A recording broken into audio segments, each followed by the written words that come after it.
All right, guys, welcome back to another video.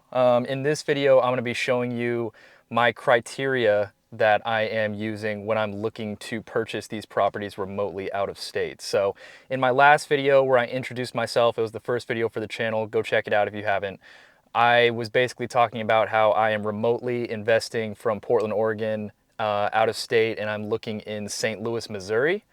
And in this video, as I document this process of me purchasing a property completely remotely out of state as I live in Oregon, looking in Missouri, I want to show you guys my criteria that I'm using for property. So I'm not doing any wholesaling. I'm not cold calling anybody. I'm not doing any of that.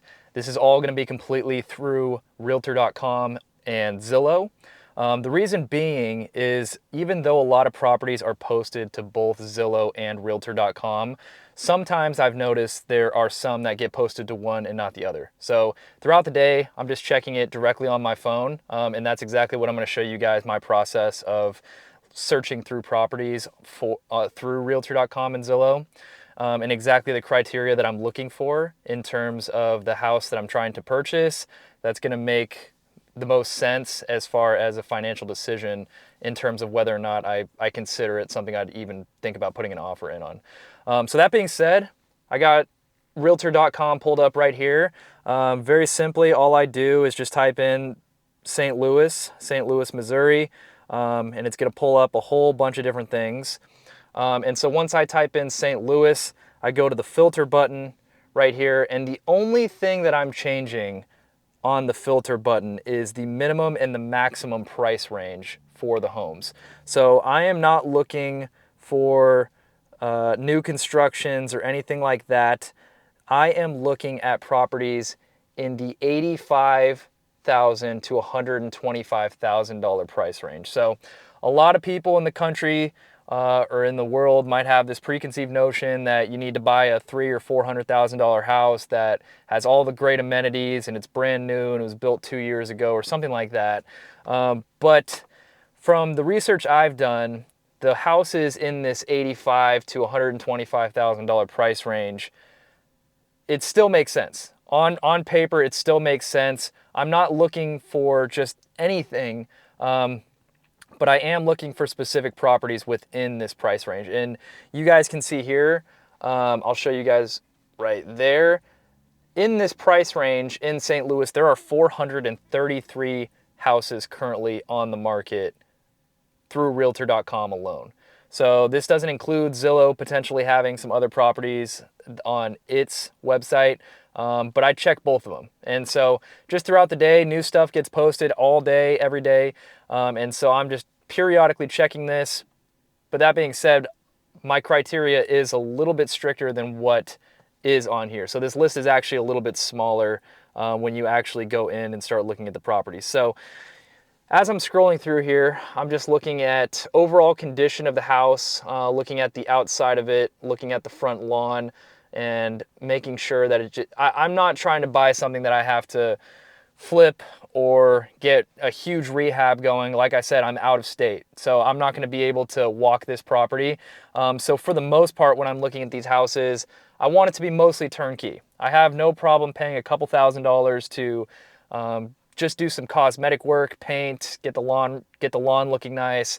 But I'm not trying to find one of these properties that is going to take a whole bunch of money just to get it livable and something that can actually be rented out. So if it needs a new roof, don't want it. If it has a cracked foundation and there's leaks going into the basement, don't want it, don't care for it.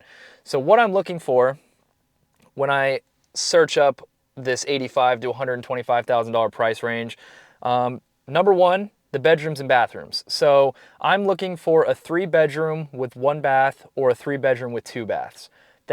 The reason being is these are the most desirable, and they have 3-bedroom, 1 bath, 3-bedroom, 2 bath, or more. So it could be a 4-bedroom or 5-bedroom potentially. Not a lot of 5 bedrooms in this price range, unfortunately, but occasionally a 4-bedroom will come up as well.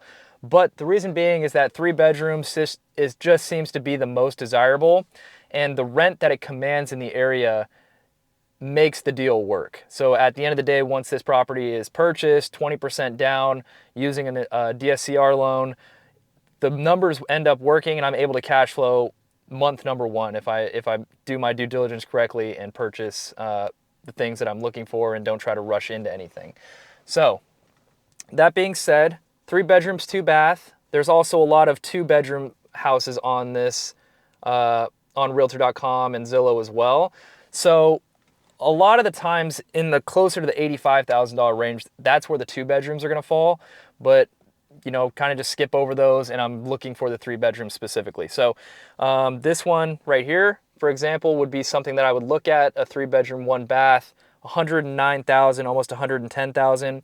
I'm looking to purchase or get the deal under contract at the $110,000 range. So I put it all the way up to 125,000 because occasionally you can find properties that fit your criteria and sometimes even better than what you're looking for. And so I just expand that search just to potentially capture those that I may not sometimes see. And so that being said, I'm looking at this one, for example, that I just showed you at the $110,000 range. If I were to click on this and scroll through it, you guys can see here, great interior, and the price point is exactly what I'm looking for. And so what I'll do at that point is once I've found a property that I potentially want to look at and then contact my realtor to go do a walkthrough for me and get a video tour going, I'll look down here at Realtor at the property details. And so you can see here, it says this 3 bedroom, 1 bath rental is ready for a new landlord, tenant occupied, property at $1,200 a month. And it gives the lease term, tenant responsible for all the utilities, no showings without an accepted offer, things like that. And so once you've found a property that you potentially want to look at, it's important to look at the property details to see if it's vacant or tenant occupied. I personally would prefer vacant so I can get my own tenant, but I will consider it, this being my first one, if it is tenant occupied, if I can get more information about it. And I can go make another video explaining all of that in terms of what I would look for if a property is occupied. But that being said, this one actually looks pretty good. I think this just came up. You guys can see here, it just came up 1 day ago. And so it hasn't been on the market very long. And yeah, it actually looks like a pretty solid deal. If all the numbers worked out, this is something that I would potentially want to look at. I'll probably do that off camera and really just dive into the numbers there. But this is something anybody can do. So I'm looking at Realtor.com, Zillow.com. I'm just kind of scrolling on those periodically throughout my day, just making sure that I'm looking at the freshest feed and that I want to be the first one to potentially jump on something if it catches my eye.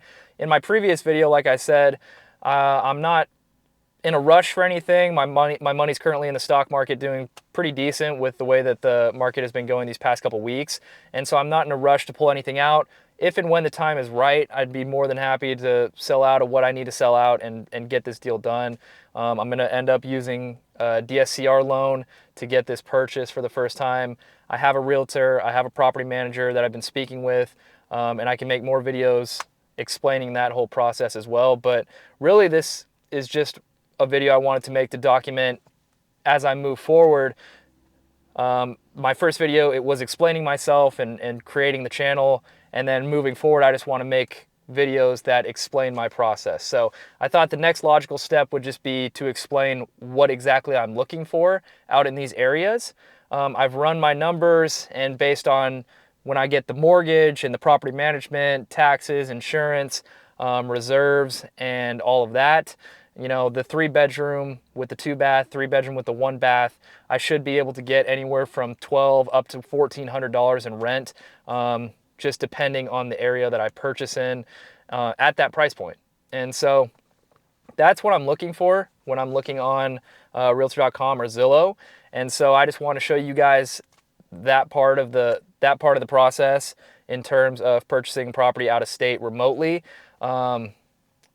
So if you're new and this is the first video that you've seen, my name's Justin. This is PDX Properties, the LLC that I set up out there in Missouri. And so really this is just a brand I wanted to create to showcase and document my process and my journey, so to speak, from the very beginning. And so hopefully this was helpful for you guys. This is something anyone can do. It doesn't have to be Missouri or St. Louis. That's just where I've chosen, and I've done my research and I feel comfortable looking at properties out in that area. There's other states and areas within the Midwest that this exact method works. I wouldn't even really call it a method. It's just looking on Zillow and Realtor, but knowing what you want to look for, it's a huge part of the process. And so just to finish up, another thing that I wanted to show that I also take into account is property history. And so when you look at the property history, another important factor that you want to look at is the taxes that the property is currently commanding. And so taxes, a deal might look great, but if the property taxes per year is too much, then the deal is basically done. And so that's something that I always take a look at as well. When it comes to that process, I'm looking for anywhere from $1,200 to $1,300 a year in taxes for these properties is my absolute max. Anything more than that, and it just starts to cut too much into your margin, so to speak, and your cash flow could have potentially be just killed by going to taxes alone. And so I'm trying to maximize this first deal by looking for specific properties, specific bedrooms, specific bathrooms. I want to make sure that the taxes are right, and then I'm also looking at the area as well. So just to touch on that as well, let's just say I did want to go with this property that I found that I just showed you guys. I'll take the address and I will also type it into Google Maps. And so what I'm looking for when I type it into Google Maps is the immediate area around the property. And so if you type it into Google Maps, this is the actual property itself right there. You guys can look around the property, see the neighborhood that is directly adjacent to it, see the condition of the other homes. Something you want to try to avoid is looking for properties that might look good on paper, but then you Google Maps it and there's a whole bunch of junk cars. There's cars without wheels sitting in the middle of the street. If you look around and you go up and down the street on Google Maps, if you see a bunch of abandoned houses or houses with boarded up windows, that's also a bad sign. It means it's probably in a bad area. These properties, because they are at this price point, aren't going to be in the best areas. That's no question. I'm not going to lie about that, but it's important as someone who's looking in these areas to just do your due diligence. I've been relying very heavily on ChatGPT actually and AI to help answer some of my questions and do the legwork for me. And so I plan on probably making a video about that as well, just to show how you guys can use ChatGPT and AI to answer a lot of your questions if you are hesitant or interested in investing remotely. Just something I've been relying on and I've found a lot of use out of it. But that being said, hopefully you guys enjoyed the video. That's all I got for you in terms of what I'm looking for. Very realistic, no BS, just looking on Zillow and Realtor.com. I don't have any contacts out in St. Louis other than the realtor I've been speaking with. I don't have any wholesalers or anything like that. So I'm completely doing this on my own, really. And just relying on my realtor to help guide me through the process. So hopefully you guys enjoyed. Let me know if you have any questions or anything like that, and I will see you guys in the next video.